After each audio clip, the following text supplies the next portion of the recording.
kɔnɔna sigida dɔ la bɛɛ b'i ci la nka baara o baara kɔfɛ laɲini dɔ bɛ yen laɲini min bɛ kɔlɔsili walima bololabila ko fɔ Fatu filɛ nin ye a bɛ baara kɛ BTP de la a ye baara kura dɔ boloda k'a sɔrɔ a ma ko fɔ EDM mɔgɔw ye o nana ni mun ye kuran fili dɔ tigɛra sigida kelen bɛɛ bilala dibi la Fatu ta ye bololatigɛ dan ye wa a damaja mɔgɔ si la nin ye Mamadu ye taxi bolila don k'a to mɔbili bolila a ye kuran poto dɔ gosi k'a kari a ma boli wa a ye EDM SA ka centre d'appel wele a ka nin kɛwale ɲuman in b'a to ka sara wɛrɛ tɛna bɔ a la Mamadu ye fasoden ɲuman ye wa a jan bɛ bɛɛ ka lakana na nka bɛɛ tɛ nin hakilina ɲuman in sɔrɔ Isa filɛ nin ye a bi ka kɛ komi a bi baara dɔ la k'a sɔrɔ a bɛ ka kofere électrique fil de bɔ ka t'u feere kuranko la fɛn bɛ jate kan ka minɛ an kana kɛ Fatu ni Isa ɲɔgɔn ye an ka kɛ i komi Mamadu n'aw bɛ fɛ ka dingɛsen baaraw kɛ aw bɛ EDM SA ka servisiw wele walasa aw kana tiɲɛni don dugu jukɔrɔ filiw la fasodenw aw kana ɲina ka dantɛmɛ walew ko fɔ kuranko ta fan na aw bɛ weleli kɛ 36 077 la walima agence EDM SA mun ka surun aw la. L'autorité de protection des données à caractère personnel poursuit sa mission d'information et d'accompagnement des usagers. Cette fois-ci, c'est au cœur du grand marché de Bamako que l'APDP mène une vaste campagne de sensibilisation. L'objectif est clair, informer, sensibiliser et accompagner les commerçants et les entrepreneurs s'y trouvant dans l'accomplissement de leurs formalités déclaratives devant l'APDP. Au-delà de l'accompagnement,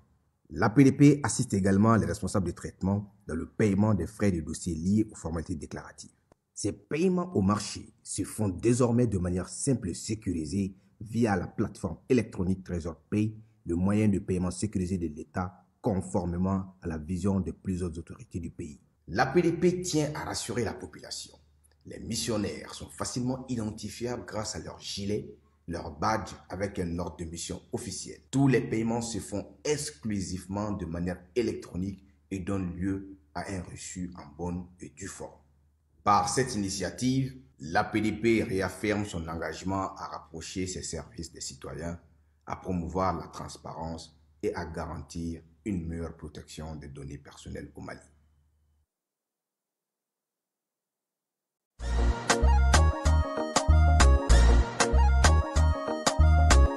Aw bisimila hôtel Lafiya la n'i ko hôtel Lafiya wulikajɔw bolodalen don walasa aw bɛ se ka lafiya sɔrɔ cogo min na ani hakilisigi aw ka séjour la anw fɛ Mopti yan kɛrɛnkɛrɛnnenya la Mopti Sevare ka kɛ ni kurantigɛtigɛ ye min ye hôtel Lafiya Sevare ale ye wulikajɔw boloda ka se ka min ye awa fɛɛrɛ kɛrɛnkɛrɛnnen dɔw ta walasa aw bɛ se ka lafiya sɔrɔ cogo min na aw ka séjour la hôtel kɔnɔna na n'o ye ka panneau solaire installé min ye kurantigɛtigɛ o degun aw kana o ye séjour la l'hôtel yɛrɛ kɔnɔna na réservation ka kɛ kabi sisan min b'a to aw bɛ se k'aw ka séjour kɛ k'a sɔrɔ tɔɔrɔ tɛ aw kan degun tɛ aw kan hôtel Lafiya. Hôtel Lafiya ale filɛ nin Sevare Bangetaba yanni ka se aéroport sirafara ma station laban i kiniboloya fan fɛ i bi jigin o carré fɛ mètre 200 bɔɲango Hôtel Lafiya ale cokolen bɛ i kiniboloya fan fɛ i bɛ se ka weleli kɛ nɛgɛjuru siraw fɛ 21 42 14 11 76 01 01 98 66 78 72 04 Hôtel Lafiya référence do.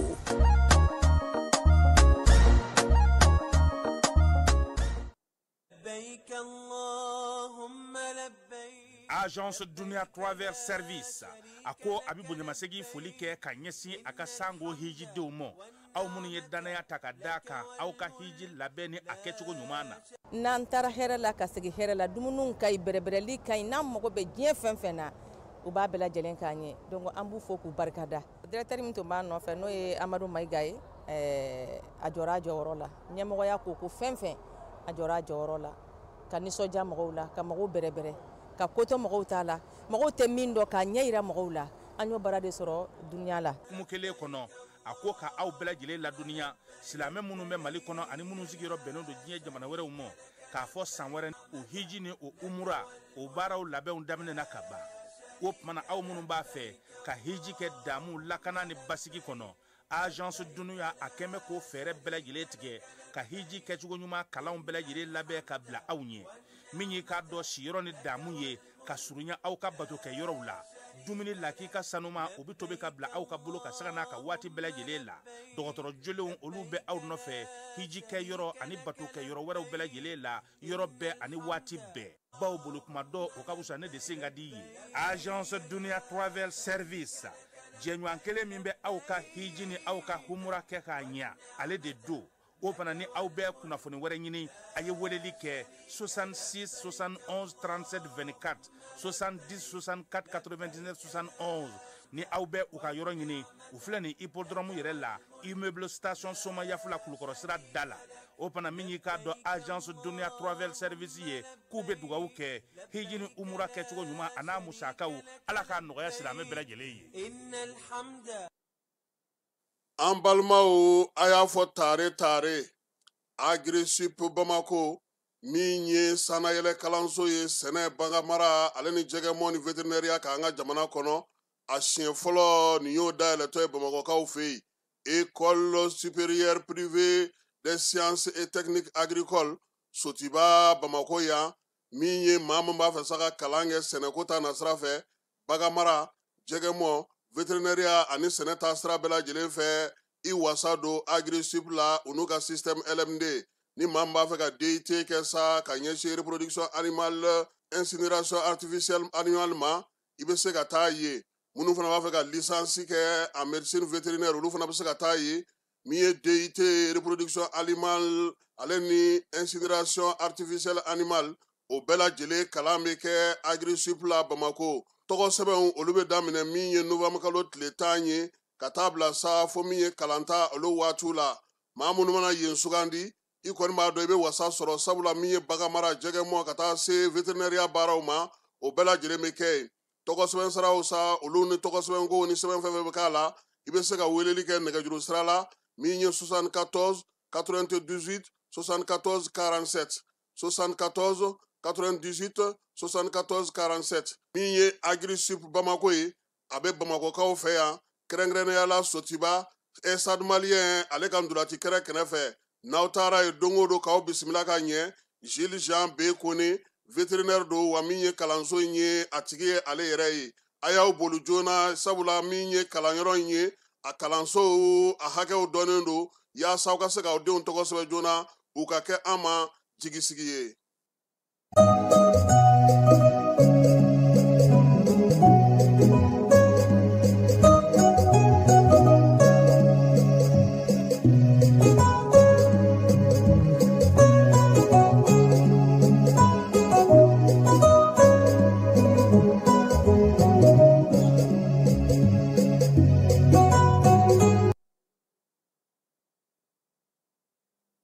Alamisa novembre kalo tile 20 min ye san 2025 an filɛbaw ni an lamɛnbaw aw bɛɛ lajɛlen aw ni ɲankuma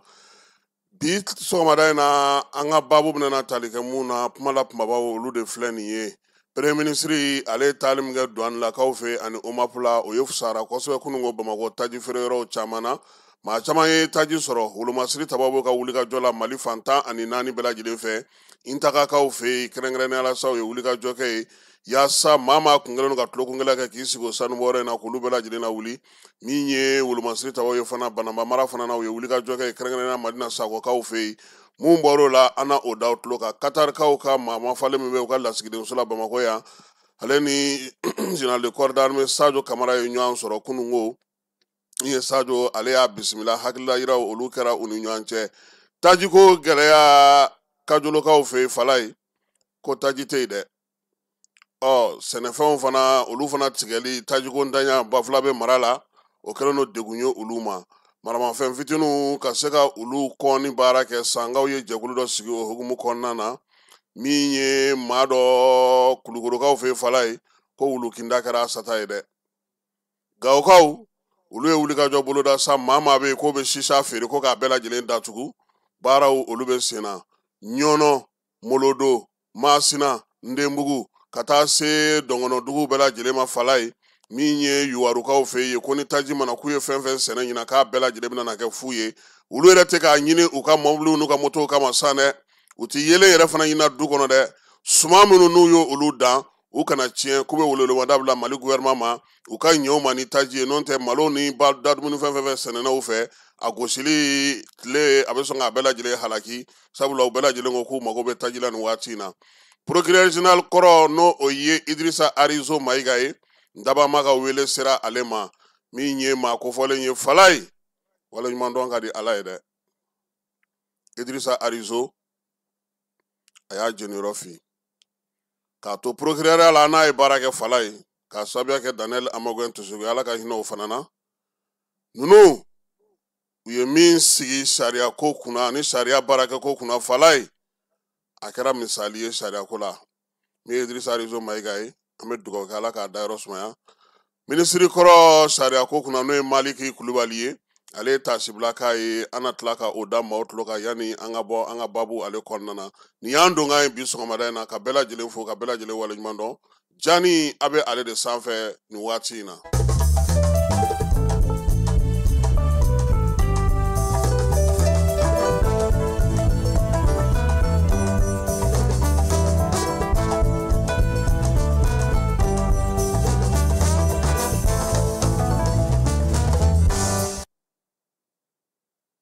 Dugubila ka fisa laadawuli ye alamisa o alamisa sɔgɔma an bɛ kuma di maaw ma maa minnu b'u hakilina bila ka na an ma bi sɔgɔmada in na an bɛ taa Etats-Unis fala ye min ye Umar Gassama ye ale ye miirina dɔ sɔrɔ ka kɛ n'an ka nin waati kow ye an ka jɛ ka ale ka laseliw lamɛn. Assalamu alaikum, Monsieur Kassim Traoré Abedi. Kori basi t'i la et ton équipe mini baarakɛɲɔgɔn bɛɛ lajɛlen fo ala k'a bolo mɛn a ka baaraw la vraiment a kɛra da fila ye Kassim ne tun bɛ fɛ ka hakilina dɔ de d'i ma quoi n'a sɔrɔ a bɛ se ka lase faamaw ma hakilina fɔlɔ ye mun ye o ye jamana sécurisation i y'a faamuya jamana sécurisation i b'a dɔn don o don an bɛ fɛn kɛ i bɛ fɛn dɔ kɛ kɛcogo dɔ la i bɛ résultat kelen de sɔrɔ résultat tɛ changer mais n'i y'a kɛcogo changer résultat fana bɛ changer ne delila ka nin kuma fɔ k'a fɔ o ye fɛn jumɛn yɛrɛ ye Mali la an ka ɲɛmɔgɔw il est temps que u ka commencer ka village ninnu dugumisɛnnin ninnu u k'u infiltrer c'est-à-dire que terrorisme an b'a kɛlɛla cogo min na marifa ni mugu ni kisɛ o ni sariw ni kiiritigataw c'est bien o de y'a kɛlɛcogo ye mais fɛn kelen bɛ yen an tɛ k'o de kɛ o ye jumɛn ye il faut que an ka village ninnu infiltrer parce que terrorisme filɛ nin ye il y a un support logistique mɔgɔw de bɛ village na u ni minnu bɛ contact la minnu bɛ kibaruya d'u ma minnu bɛ tasaraw d'u ma n'u nana minnu b'u bilasira commerçant fitinin fɛn fɛn bɛ dugu ninnu na a bɛɛ bɛ tourisme na i ye commerçant fitinin fɛn fɛn dugumisɛnnin ninnu na i b'a sɔrɔ n'i y'a ka jate minɛ a ka jagow bɛ kɛ cogo min na i b'a sɔrɔ a sen bɛ nin fɛn ninnu na donc an ka faamaw k'u hakili to la quoi u ka commencer les opérateurs économiques minnu bɛ dugumisɛnninw na o ni dugu ninnu na u ka commencer k'o jate minɛ fɛn filanan ye jumɛn ye moto minnu bɛ na an ka jamana kɔnɔ bɛɛ b'a dɔn moto bɛ don cogo sugu bɛɛ la les motos là u bɛ na presque dépiécé tu vois a bɛ na carton kɔnɔ mais ne t'a dɔn o moto ninnu an tɛ k'olu suivre cogo min na quoi tu vois gouvernement tɛ se ka moto ninnu bɔ yɔrɔ a n'a ta yɔrɔ dɔn cogo min na parce que n'an sera k'o dɔn o bɛ se ka camanba bɔ baara nin na dɛ parce que mobilité filɛ nin ye n'o tigɛr'u la n'i y'a mɛn i bɛ taa bin mɔgɔ kan yan fɛ i bɛ taa bin mɔgɔ kan yan fɛ n ko taacogo de b'i la mais ni mobilité t'i bolo a b'i fanga dɔgɔya dɛ donc an ka hakili to moto ko nin na quoi et puis Mali la moto filɛ nin ye mɔgɔw b'a fɔ ko bon fantan ka fɛn don mais c'est pas vrai diɲɛ jamana o jamana la ni moto b'i bolo papier de bɛ k'a la i bɛ registre de tu vois même n'a kɛra fitinin ye u k'u bɛɛ moto fɛn bɛɛ fɛn na u ka registration k'a bɛɛ la Tu vois, même là, avoir matière, mais que tout le monde soit réussi. C'est les mots réussis là, il peut donner maintenant, il peut donner une moto, une moto pour la parce que moto fait un frein, il va sur numéro de cellule, au bas là. Tu vois, tu moto blanche, mais c'est le numéro de là. Il y a famille. Au c'est le numéro ni, on sait qu'à suivre. Parce que les traques à ta restauration que, on le met à ta restauration dima. Donc, ni ka moto maintenant, fait mouna, avec donc comme Romundo.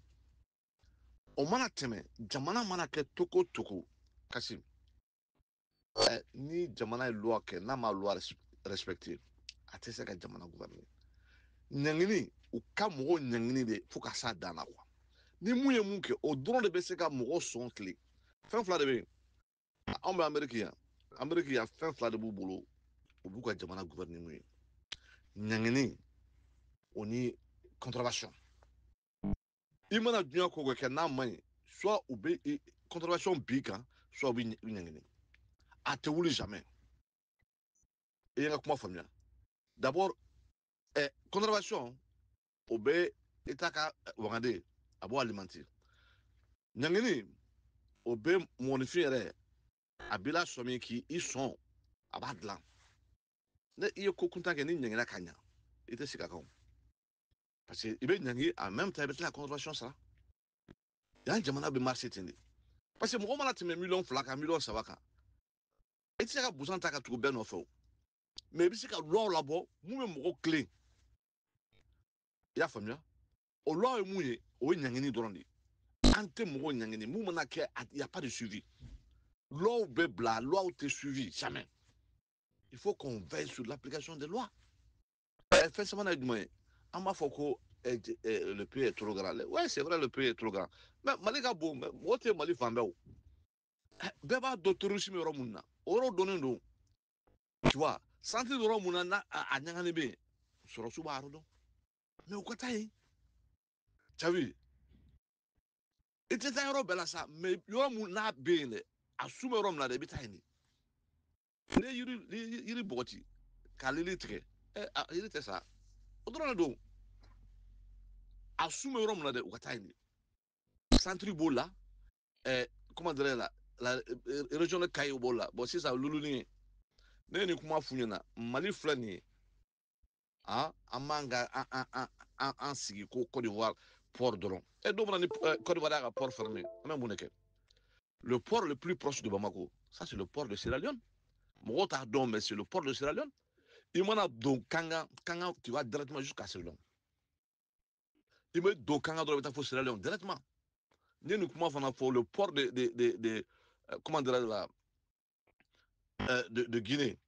au cas sur Mali la il y a 2 ports en Guinée à fila bɛ ka sur Mali la tu as vu mais an t'olu si bila en application il faut que nous soyons stratégiques tu vois an tɛ se k'an sigi dɔrɔn ni fɛn binna an kan an bɛ wuli ka solution ɲini a la non non non Morokɔnɔ ninnu sɔrɔsiw u bɛ baara la an b'u supporter parce que n'a ninnu t'an bolo bi Mali ko banna u b'an ka jamana u b'a ci u b'a an ka jamana tila un coup sec walahi bilahi i mana démocratie fɛn fɛn na bi Mali la tubabuw u b'u sago kɛ Mali la fara foyi t'a la parce que an bɛ dunan mun kɔnɔ bi ɲinan tɛ yen intérêt de bɛ su mɔgɔw ka intérêt bɛ yɔrɔ min na dɛ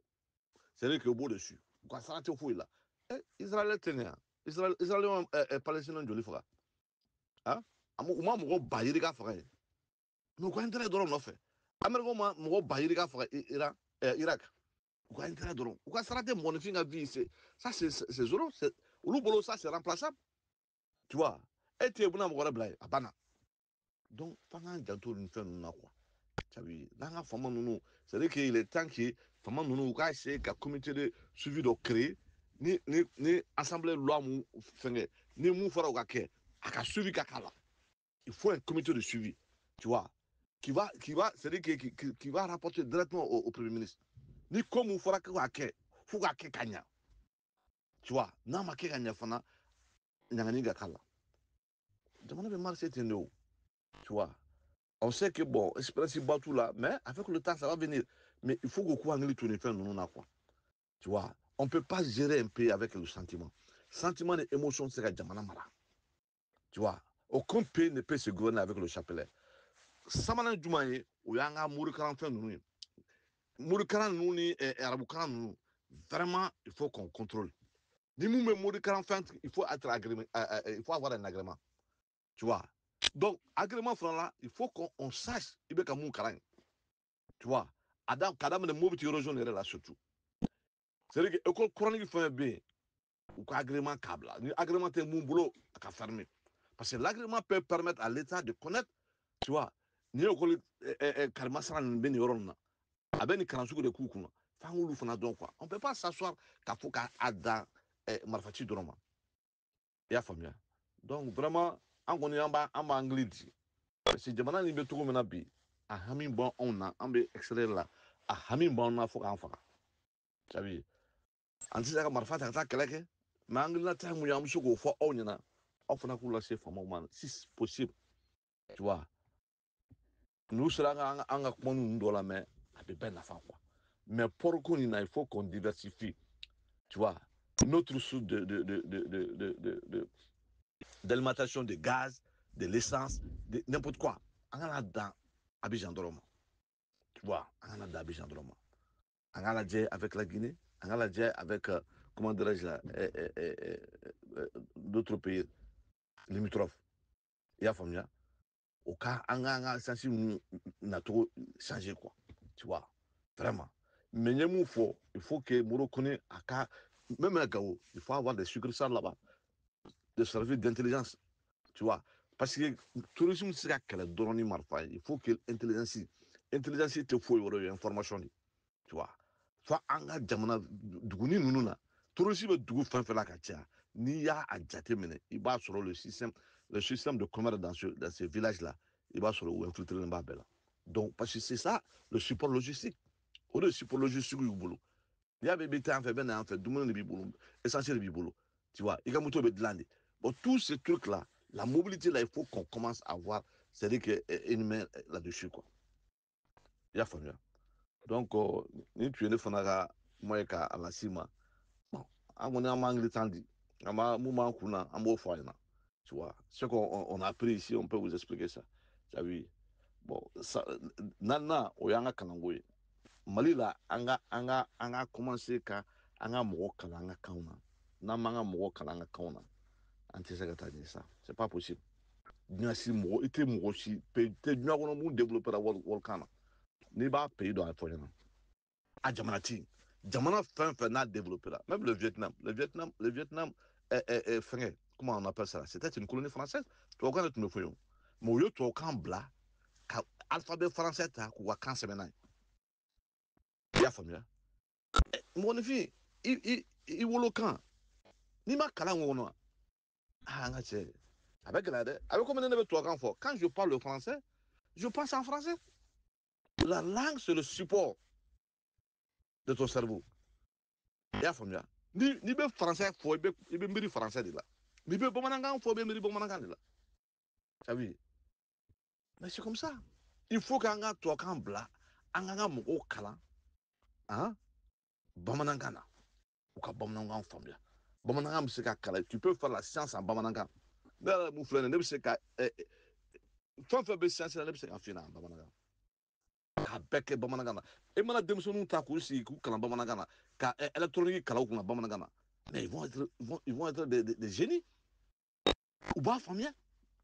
mais n'a fɔra e ka tubabukan kalan ka tubabukan kalan ko o dɔn fo k'o dɔnna kari ka tila k'a fɔ k'e bɛ fɛn wɛrɛ kalan o kɔnɔna la mais tu es en train de faire des efforts e bɛ bɔ la tuma min na o y'a sɔrɔ i kɔrɔla o est-ce que i y'a faamuya on peut pas se développer dans une langue détruite c'est pas possible an ka mɔgɔw kalan an ka kan na an ka bamanankan ta an ka don ba la tu as vu a tɛ se ka kɛ un coup mais qu'on commence maintenant que l'État finance école ka financer pas des écoles de langue mais école ka financer des écoles techniques ka mɔgɔw kalan bamanankan na ni mun bɛ soudili kɛ u ka taa école la mɔgɔ bɛ se ka kalan soudili la bamanankan na cogo min na i y'a faamuya ni mun bɛ camion boli tout c'est à dire que fɛn bɛɛ ka kɛ bamanankan na quoi tous les apprentissages là a bɛɛ ka kɛ bamanankan na u ka tubabukan to yen n'an y'o kɛ sisan on va avoir des meilleurs éléments tu vois bon ne bɛ dan nin yɔrɔ la mais n'ala sɔnna ma vraiment an jɔrɔlen don su ni tile maliko la walayi ok merci beaucoup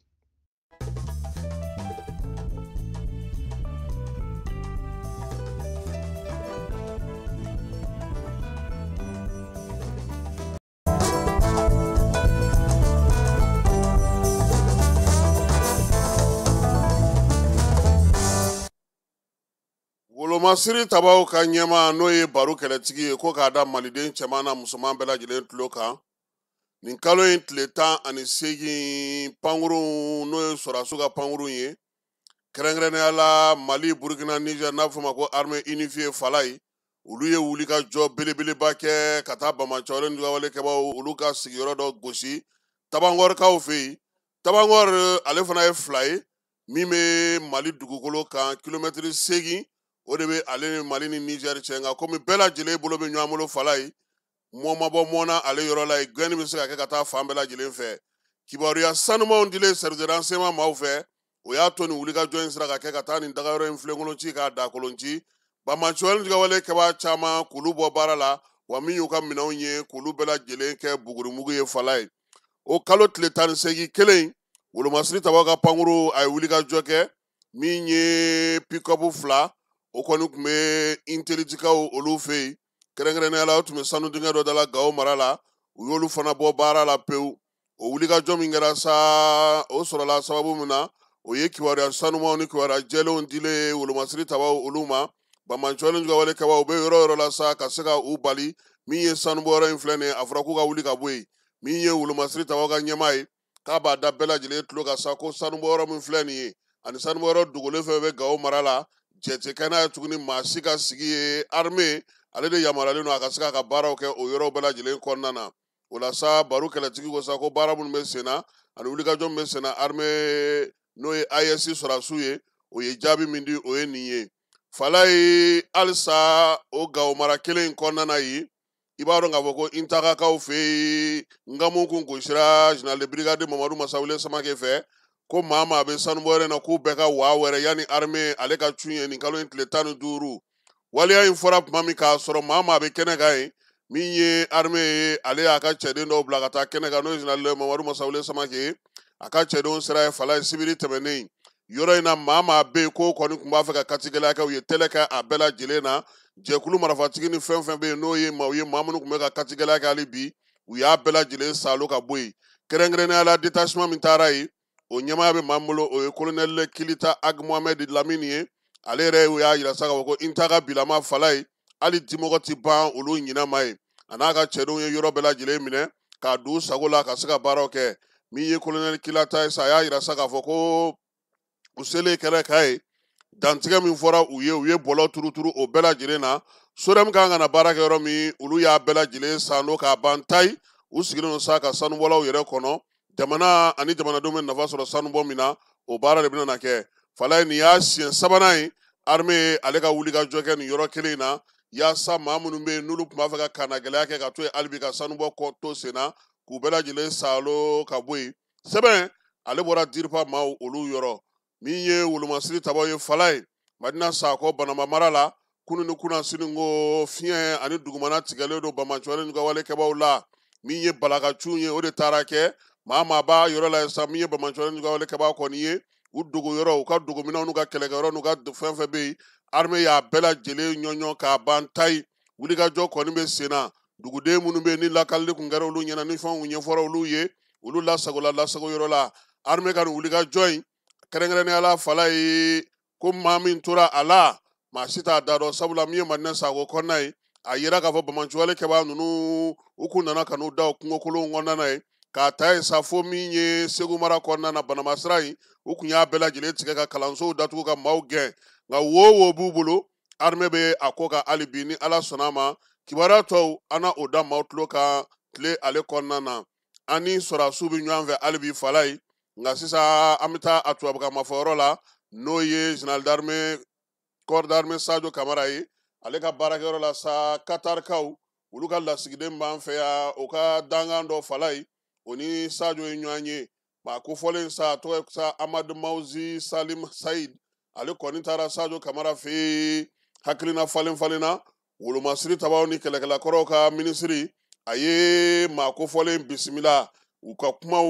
o ye tali kɛ Mali ale ni Qatar jamana bɛ se ka baara minnu kɛ ɲɔgɔn bolo fan fila bɛɛ lajɛlen kɔni sinsin min ka Falaye o ye bɛn ni kelenya min ye miiriya ɲumanw ye baara bɛ se ka kɛ o la cogo min na ɲɔgɔn lajɛ in a kɛra hukumu min kɔnɔna na bonya karama ani ɲɔgɔn bonya jamana fila ni ɲɔgɔn cɛ nka min y'a kɔnɔ kuma yɛrɛ ye n'o ye a kumadenw ye Falaye ayiwa o ma fɔ maa ye dɛ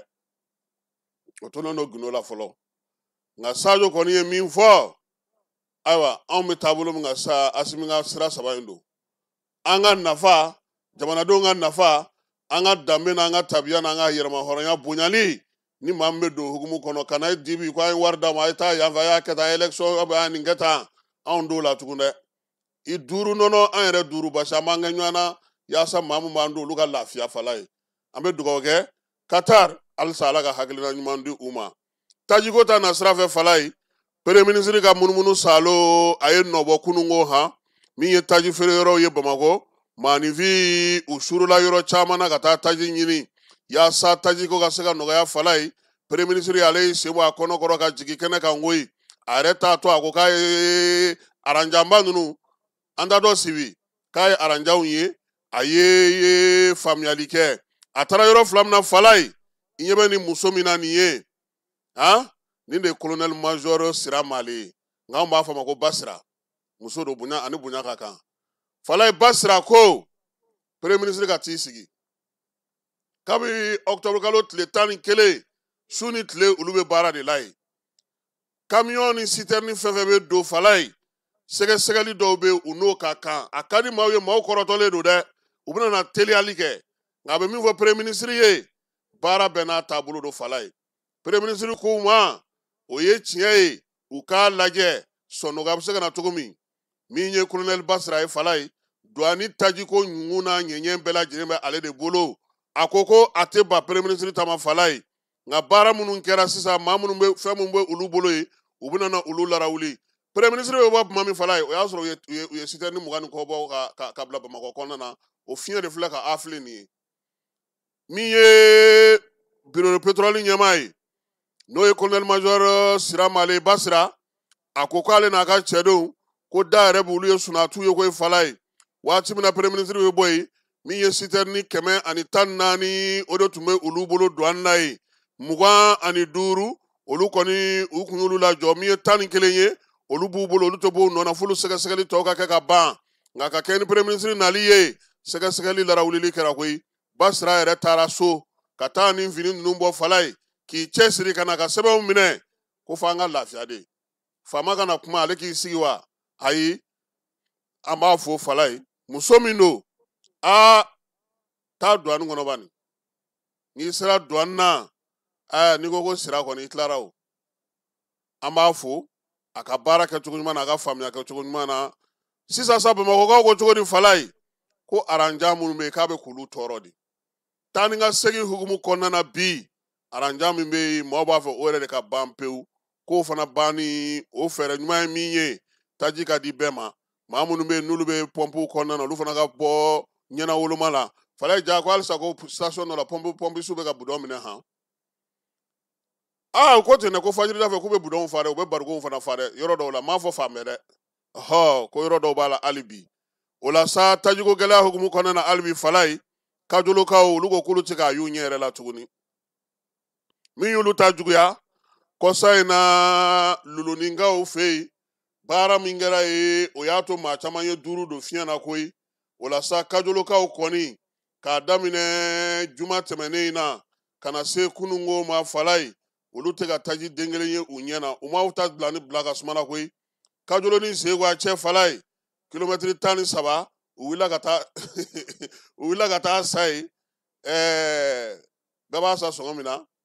150 ni dɔrɔmɛ 5 u taara sa o la kɛrɛnkɛrɛnnenya la zeguwakaw fɛ yen nka k'a taa ni ka sigi ka ca dɛ wa olu fana taara min sɔrɔ u ɲɛ ko budɔn ti minɛ ne ko ten n ko budɔn Bamakɔ yan budɔn togoda kɔni na kɔni ni budɔn ta a ti ɲɛnabɔ o ala an sofɛriw kɛ an ka mɔntɔgɔla n'a bɛ kɛ ni budɔn de ye min bɛ di an yɛrɛ ma an halala an b'a kɛ budɔn de kɔnɔ ka na n'a ye n'a fɔra ko maaw ɲɛtara ka ko budɔn bɛɛ ye fala ye soma ti sɔrɔ a ko la dɛ a kana kɛ cɛ n'a den ka kuma ye ko dɔ de y'i kanto a denmuso ma k'ale t'a dɔn kɔni ko fa ka baara bɛ mun de ɲɛ a ye o ko minnu fa bɛ baara kɛ bulanzeri la k'olu ni buru bɛ na minnu fa bɛ baara kɛ fɛn dilanyɔrɔ ninnu na olu bɛ na n'o duman ye cɛ fana ko a ma ko est ce que a y'ale ɲininka k'ale bɛ baara yɔrɔ k'ale bɛ baara kɛ su mara yɔrɔ de la k'a ni su ka na wa a ko to yen yan ko den m'ale ɲininka k'ale bɛ baara kɛ yɔrɔ min na o k'a bɛ ka tɔw fa lajɛ k'a kana tɔw fɛ dɛ k'ale bɛ baara kɛ su mara yɔrɔ fala n'an bɔra yen tajiko gɛlɛya kelen hukumu kɔnɔna na Bafulabe bɛ n'a marabolo n'a tɛnkudugu n'a bolomadadugu u ko ni ɲamakɛ olu ma k'u ka sɛnɛ ɲinan samiya kɔni kɛra fu ye u bolo fala ye taji tɛ ka sɔrɔ o bɛ cogo min ɲɔnɔn bɛ ten marakala k'a daminɛ n'i ye pɔn tigɛ ka taa Masina fo Dogofiri Yuwarew Lere fala ye ninnu bɛɛ lajɛlen ko ko taji Dɔngɔnɔdugu fana o b'o cogoya kelen na yɔrɔ Moti kumatɔ ni Moti kalo 2 ye taji kelen a tɛ Moti kɔnɔ sisan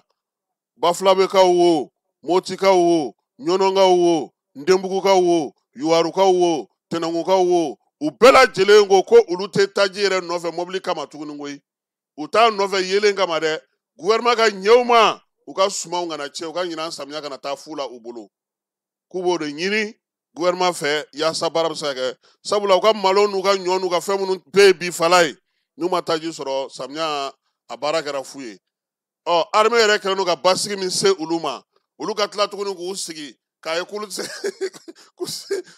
a ka gɛlɛ quoi u kɔni ko ten caman y'an wele han ko k'a fɔ ɲɛmaaw ɲɛna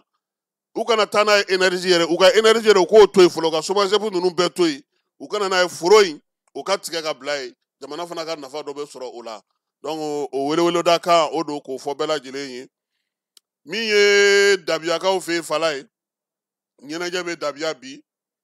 min ye denmisɛnninw tɔgɔla don o tɛ bi ye josariya don tɛ bi ye sawa novembre kalo tile 20 kɛrɛnkɛrɛnnenya la min ye Keɲeba marabolo kɔnɔna na sa monsieur le maire ni ale ye chargé d'affaires courantes ye Fasambu Keyita a ko dabiya tiɲɛna muso bɛɛ lajɛlen welelen don Keɲebakaw ye bonya da u kan ko yaasa sa ka se ka denmisɛnninw tɔgɔla don in k'o ɲɛnamaya bɛɛ lajɛlen welelen don u bɛna taa donbolo kɛ fala ye fini k'o di falatɔw ma i bɛ talato dɔn kɔni salon ko sanu feerela yɔrɔ min na musow kan falatɔ minnu bɛ yen k'u bɛ taa olu bɛ t'u ka denmisɛnninw ka ɲɛnajɛ kɛ yen ka taa donfiniw d'u ma ka da dumunifɛnw fana ta ka d'u ma nka a bɛɛ lajɛlen bɛ kɛ yɔrɔ min na talato ale bɛ dabiya commune de kɔnɔna na service technique ale ni jɛkulu min bɛ yen n'o ye sanubɔyɔrɔ ye sa n'o tɔgɔ ye ko Jack Gold olu de ka dɛmɛ don min ye monsieur le maire Bataki a bɔra ale yɔrɔ fala ye n'Ala sɔnna a ma min mana na bɔ nin kɔnɔna na dabiyakaw fɛ yen an na tila ka o tɔ bɛɛ lajɛlen da aw tulo kan k'an bɛ dabiya cɛ n'a muso denmisɛnnin maabakɔrɔ bɛɛ lajɛlen fo min ye Fasamu ye a n'a ka baarakɛlaw k'an b'u fana fo maramafɛnmisɛnninw fala ye olu kɛlɛli o baara ni o ɲɛfɔli sigira sangaw fɛ yen nin waati in na i b'a dɔn k'a fɔ ko min ye marafamisɛnw ye a bɛ fɔ min ma ko arme légère ale fana ɲɔɲɛlen don kosɛbɛ o la sa nin kalo in tile 18 baro sigi kɛra yaasa dan bɛ se ka sigi o ko la cogo min jɛkulu kɛrɛnkɛrɛnnen min sigilen don maramafɛnmisɛnninw kɛlɛli hukumu kɔnɔna na ale ye tile 2 baara boloda ka kɛɲɛ ni wulikajɔ ye yaasa sa nin ko in bɛ se ka kunbɛn cogo min na maa kɛrɛnkɛrɛnnenw de bɛna taa sangaw fɛ yen yaasa nin maramafɛn ninnu sa u bɛ se ka lasago cogo min na ani ka bɔ maanifin olu cɛla PNUD ale ka dɛmɛjɛkulu dɛmɛ o b'o ko hukumu kɔnɔna na an bɛ taa fan fɛ an bɛ sɔrɔ ka na conseil des ministres ale kɛnɛ kan.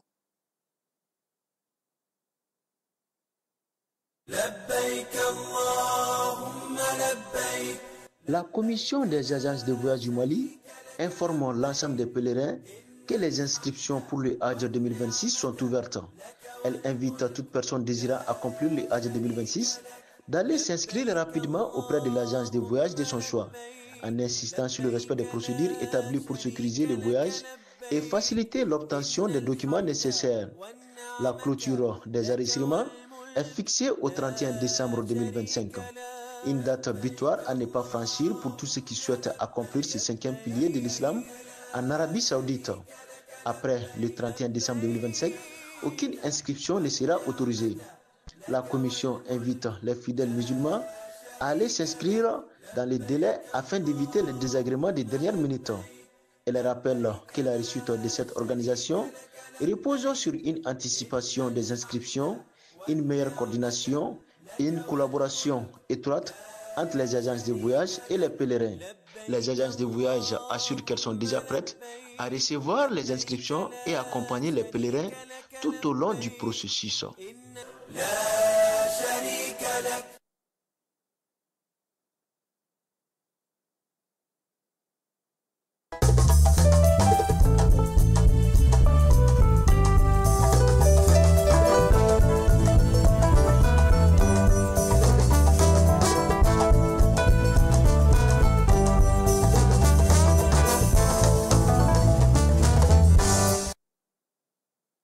n'an segira ka na Bamako an bɛ taa Kuluba faama sigiyɔrɔ la conseil des ministres ale kɛra kunungo min ye furancɛla fanga ka conseil des ministres 48 fala ye o de kɛra kunungo kɛrɛnkɛrɛnnenya la sa général d'armée Asimi ko ɲɛmaya tun bɛ ale bolo conseil des ministres ka laadalaso baara bɛ kɛ yɔrɔ min na u ye ministres ka ɲɛbila sariya dɔ u y'o ta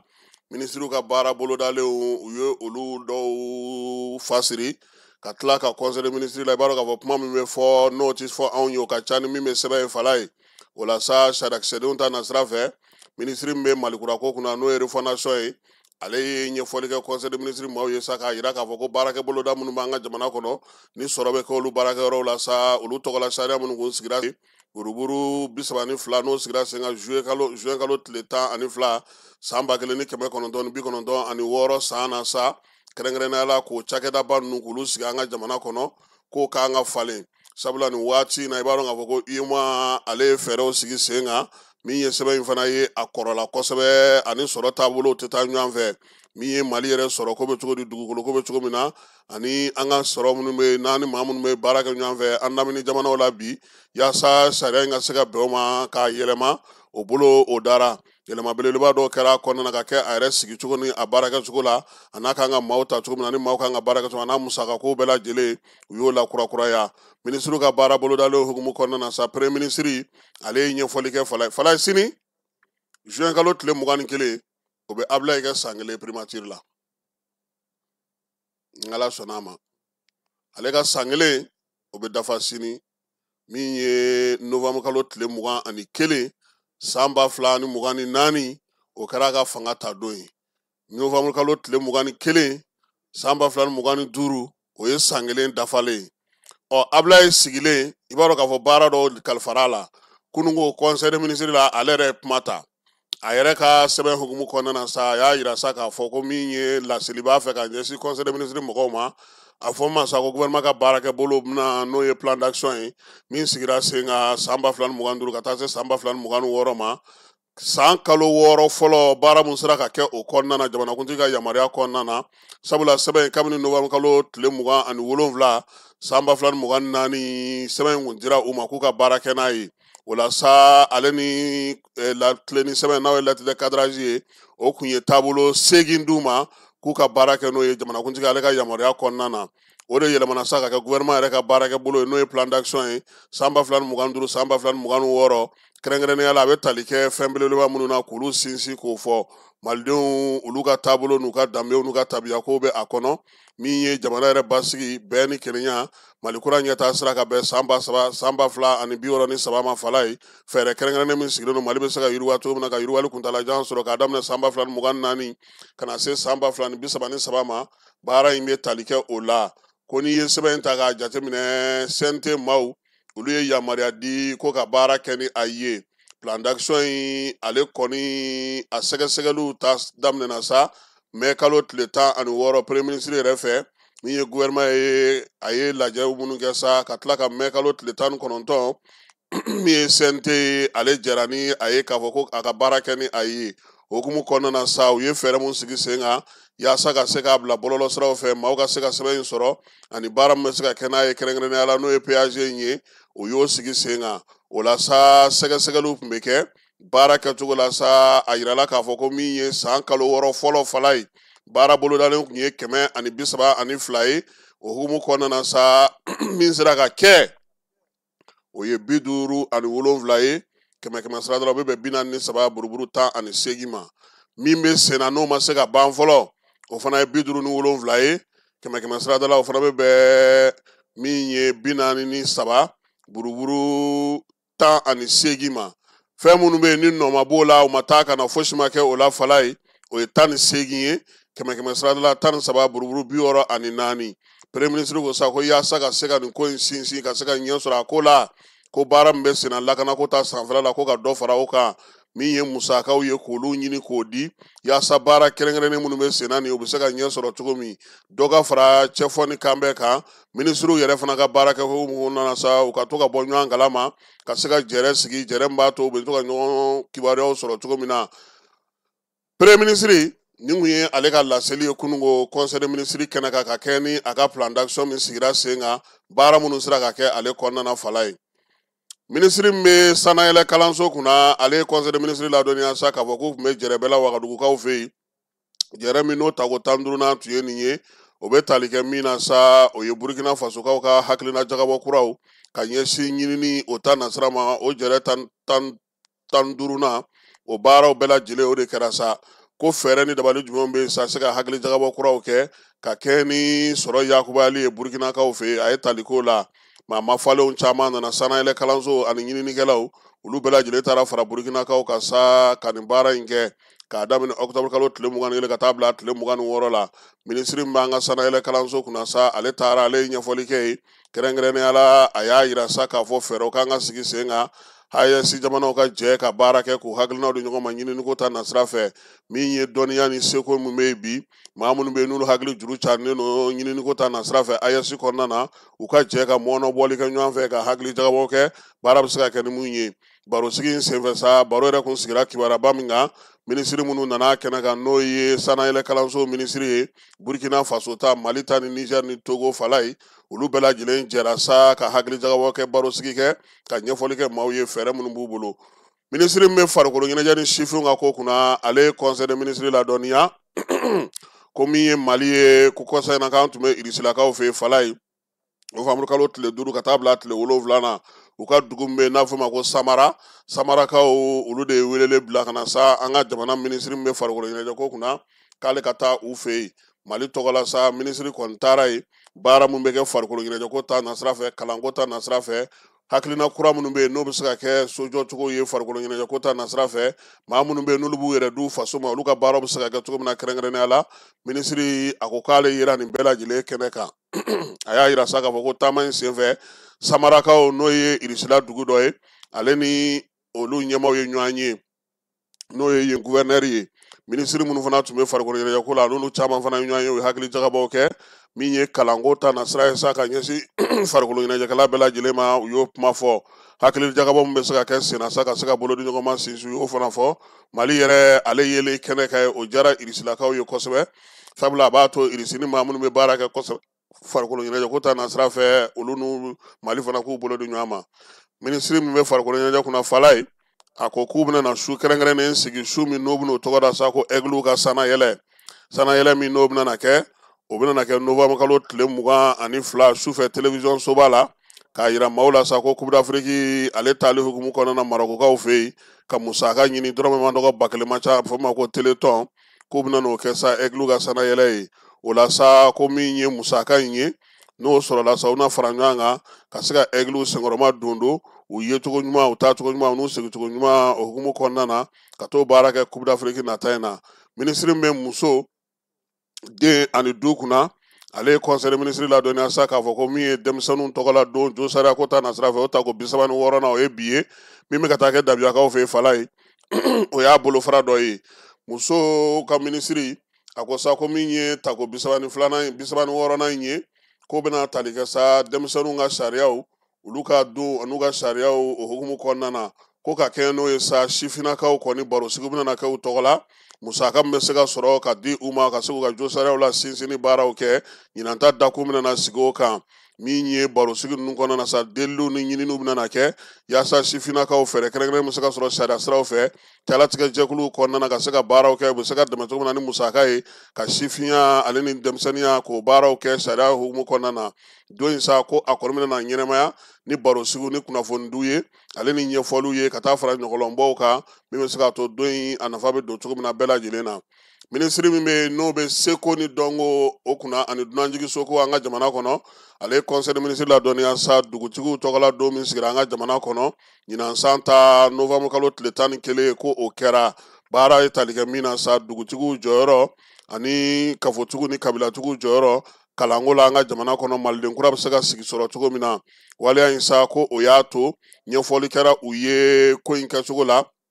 kalan bɛna kɛ cogo di tabiyaw ni taabolo n'an ka maanifinya kɛcogo bɛ se ka don cogo ka kɛ kalansen an ka se ka maliden ɲuman sɔrɔ cogo min waleya in k'a ma da bamakɔ kɔnɔna yan do ɲɛnɛmayara Mali fantan naani bɛɛ fɛ ni baro sugu ye ɲɛnɛjɛw olu yera la dɔw yɛrɛ jabɔw kɛ ka taa min ye furakɛli fu k'o ta k'o ɲɛsin maakɔrɔ ninnu ma minisiri min bɛ kɛnɛya ko kunna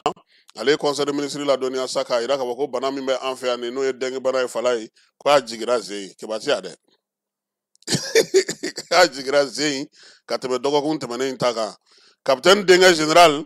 a ko k'an k'an hakili to an yɛrɛ la ko bana kunbɛ ka fisa ni bana furakɛ ye tangana minnu bɛ an k'olu matarafa min ye kɛnɛya tigilamaaw ye fɛn minnu fɔ sa n'o b'an kisi banaw ma an k'olu kɛ an taabolo ye min ye général d'armée Assimi ye a ko bɛɛ lajɛlen k'i hakili to i yɛrɛ la min ye an kɛnɛma bɛ se ka to cogo min na ka jamana in k'ale nafa Bamako novembre kalo tile 19 secrétaire général du gouvernement Birama Kulubali chevalier de l'ordre national. Dugutigi ni wari dafara e passé daka ka sira di ne ma Sunkalo e kunkolo ate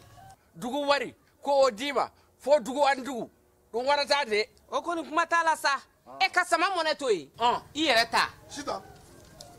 sidi ka numéro filɛ nin wari ci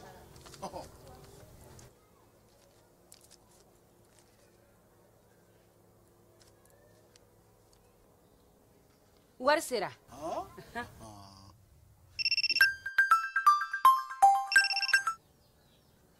allo i ye wari sɔrɔ o ɲɛna tiɲɛ yɛrɛ la ko ni sama bɛ maa min ɲɛ ko n komi t'i gosi ngonga sama mɔnɛ i yɛrɛ ta a sɔngɔ ka nɔgɔn ni Mali wari ci sira bɛɛ ye dépôt ye fu ye wari bɛ ci fu ni application ye wa bɔsara ye musaka fitinin ye sama mɔnɛ ji ni courant bɛ sara n'a ye crédit bɛ ta n'a ye sanni feere bɛ kɛ n'a ye sama mɔnɛ ni y'anw maliyɛnw ta ye a y'a si filɛ ka nkalon bɔnda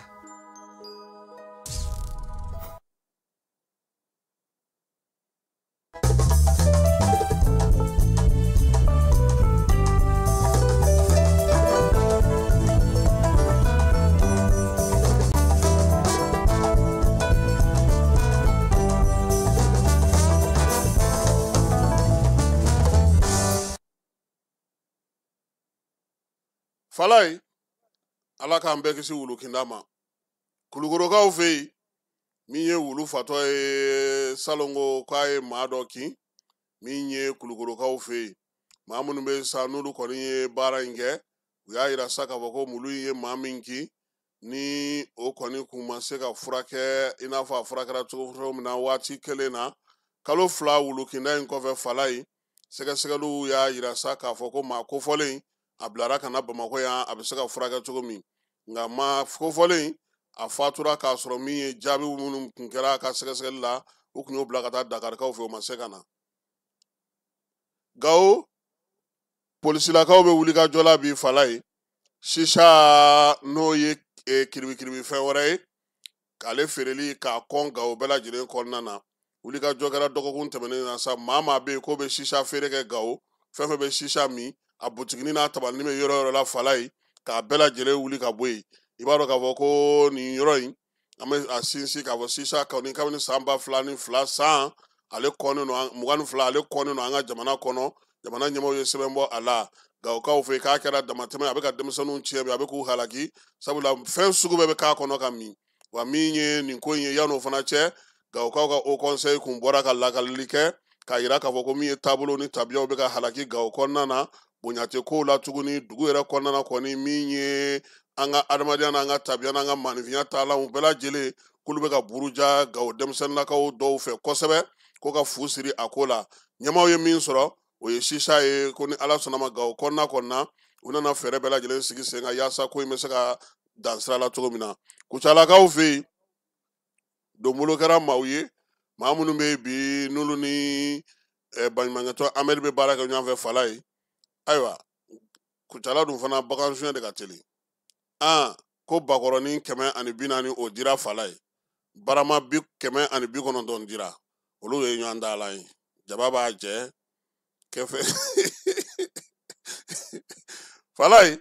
o dira jɛkulu ma jɛkulu minnu bɛ yen n'olu kan k'u ka baara bɛɛ lajɛlen bɛn maaw dɛmɛni ma maa minnu bɛ yen bi ni degun bɛ olu ka baloko ta na sira fɛ baara in kɛra Kucalakaw fɛ yen novembre kalo tile 19 jɛkulu minnu bɛ yen sa n'olu ni ONG baɲumankɛtɔn Amɛdi bɛ baara kɛ ɲɔgɔn fɛ olu ka se ka wuli ka jɔ kɛ yaasa dun ka fa ka se ka sabati sifinnakaw ni musolakaw maa minnu bɛ yen n'olu degunnen don bi sɛnɛkɛbolo la ni se tɛ u ye ka se ka kɔngɔ kɛlɛ olu ka yɔrɔw la balo ninnu ni musaka ninnu ale dikun ye o ye fala ye an b'an ka baabu kuncɛ ni min ye o man di an ka procureur kɔrɔ n'o ye Idrissa Arizo Mayiga kunungo kibaruya bɔra ka bi ko min ye Idrissa Arizo Mayiga ko an dabama ka wolo sera a ma fala ye Idrissa Arizo Mayiga ale ye maa ye maa min ka waati la dungo juga ni yuruguyurugu kiri a sera ka sigi an ka jamana kɔnɔ min ye Idrissa Arizo Mayiga ale ye maa ye maa min ni Daniel Amoguin Tosoge n'o tun fana kɛra procureur général ye ka tɛmɛ o ka danaya ba tun b'a kan min ye Idrissa Arizo Mayiga fala ye ni kɔni ko ko tiɲɛ a tun bɛ tiɲɛ fɔ ni y'a mɛn maaw da ko maa min ka ko ka gɛlɛn fala ye ɲininkali kɛ kosɛbɛ a tigi bɛ tiɲɛ de kan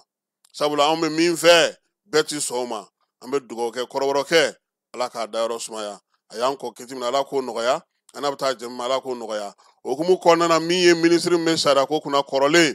Maliki Kulibali a ko a dusu kasilen a kamana guwanen a y'a mɛn ko Jabaru masa ka wele sera nin magistrat ba in ma n'o ye Idrissa Arizo Mayiga ye nin kalo in tile 19 san 2024 ko sariya kɔni o to yen min ye sariya tigɛ ye o to yen Idrissa Arizo Mayiga danaya ni bonya ni fɛn min tun b'a kan kɛrɛnkɛrɛnnenya la Daniel Amoguin Tosoge o yɛrɛ ala ka hinɛ o fana na fala ye ale ni Mohamed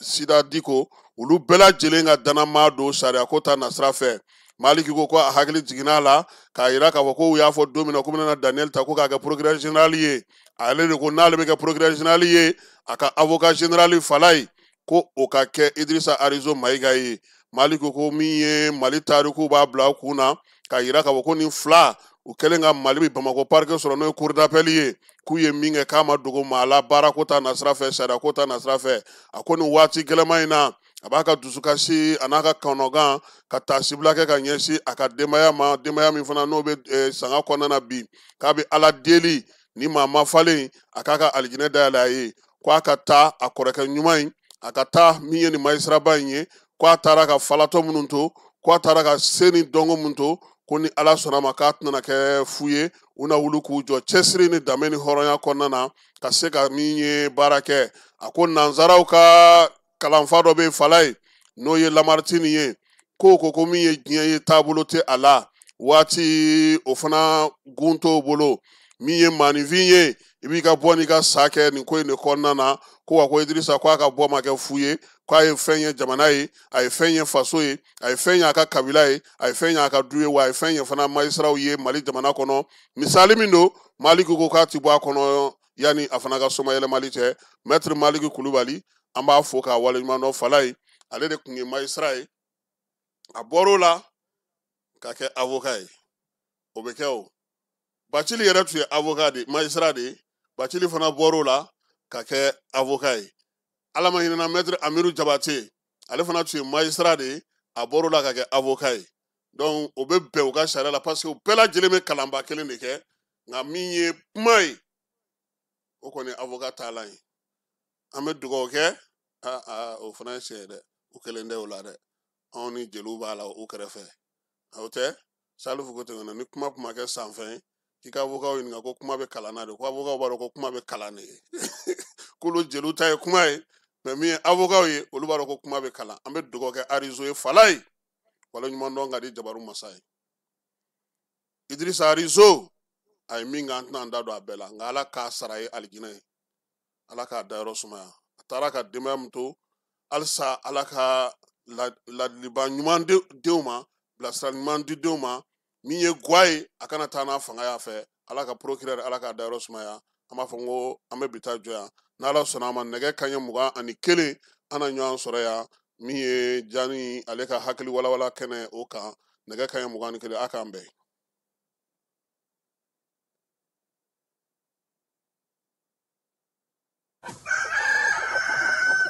Festival Grillade de volaille ne nin y'a ta ko fɔlɔ ye kamamafɛnw ɲɛnama ani u jenini sɛw kamiw pigeonw kulokulubaw tɔnkɔnɔw kɔnɔsogontiw dugudugu fo ka taa se Kayi n'a ɲɔgɔnnaw ma a baara bɛɛ lajɛlen labɛnna association Tom Dollar AMSTD ani radio Kiledu ka baarakɛɲɔgɔn kɔnɔna la. Nin tako fɔlɔ in a bɛ daminɛ novembre kalo tile 26 ka fori a tile 30 san 2025. Terrain Shaba min filɛ nin ye Lafiyabugu a yɔrɔ man jan monument Cabral o yɛrɛ la. Aw minnu ye kamamafɛn marabagaw ye, aw minnu ye kamamafɛn tobibagaw an'a jenibagaw ye, siyɛjɛnaw n'a ɲɔgɔnnaw, aw kana sigi cogo si la, aw ye aw bolofɛnw lakodɔn ka na aw tɔgɔ sɛbɛn nin ɲɔgɔn kunbɛn belebeleba in na n'an ko ma Festival Grillade de Volaille. Ni aw mago bɛ kunnafoni wɛrɛw la, a ye weleli kɛ 76 42 42 02 walima 65 88 72 76. Plakasuma o teremani a ye wili joona ka na aw sigiyɔrɔ maminɛ. Ni Festival Grillade de Volaille denfaya minan sigilen bɛ cɛba min kɔrɔ o ye Chaka Aliseni Kamara ye, président délégation spéciale commune Kati kɔnɔ. A denbaya mina Madame Diallo Jarafa Gakuye, promotrice lycée Bedi Kunanji. Mbadew Festival Grillade de Volaille n'a bɛ kamamafɛnw kofɔ, ni ye a tako fɔlɔ ye, aw kana to cogo si la nin ka lakale aw ye.